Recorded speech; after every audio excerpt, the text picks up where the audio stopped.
மக்கள் என் மீது வைத்துள்ள அசைக்க முடியாத நம்பிக்கைக்கு என்றும் உண்மையானவனாக இருப்பேன் என்று முதலமைச்சர் மு.க.ஸ்டாலின் உறுதியளித்துள்ளார்.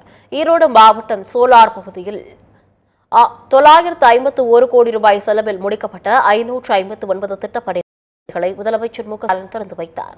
133 கோடி ரூபாய் மதிப்பீட்டில் 227 புதிய திட்டப்பணிகளுக்கு அடிக்கல் நாட்டிய அவர் 284 கோடி ரூபாயில் 50,088 பயனாளிகளுக்கு அரசு சார்பில் நலத்திட்ட உதவிகளை வழங்கினார். பின்னர் நிகழ்ச்சியில் பேசிய அவர் ஈரோட்டில் தகவல் தொழில்நுட்ப பூங்கா விரைவில் அமைக்கப்படும் என்று குறிப்பிட்டார். மக்களுக்கான திட்டங்களை திமுக அரசு தொடர்ந்து செயல்படுத்தி வருவதால் மக்கள் தங்களை வெற்றி பெற செய்வதாக முதலமைச்சர் தெரிவித்துள்ளார்.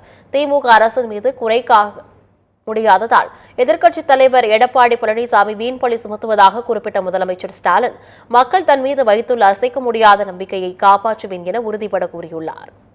எதிர்க்கட்சி தலைவராக இருக்கக்கூடிய மாண்புமிகு பழனிசாமி அவர்கள் புலம்பிக்கிட்டே இருக்காரு. ஒரு எதிர்க்கட்சி தலைவர் ஆளுங்கட்சியை விமர்சிக்கலாம், தவறு கிடையாது.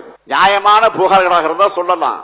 ஆனா திமுக ஆட்சி மேல குற்றம் சாட்டு எதுவும் கிடைக்காம பொய் சொல்லக்கூடாது. மக்கள் திட்டங்களை செயல்படுத்த நம்ம திராவிட மாடல் அரசுக்கு தமிழ்நாட்டு மக்கள் மாபெரும் வெற்றியை கொடுக்கிறீங்க.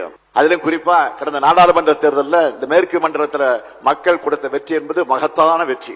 வெற்றிகளை வாரி வாரி வழங்கக்கூடிய உங்களுக்கு திட்டங்களை வாரி வாரி நாங்கள் வழங்கிட்டு இருக்கோம். என்னை பொறுத்தவரையில் மக்களாகிய நீங்கள் என் மேல வச்சிருக்கக்கூடிய அசைக்க முடியாத நம்பிக்கைக்கு நான் என்றும் உண்மையாக இருப்பேன்.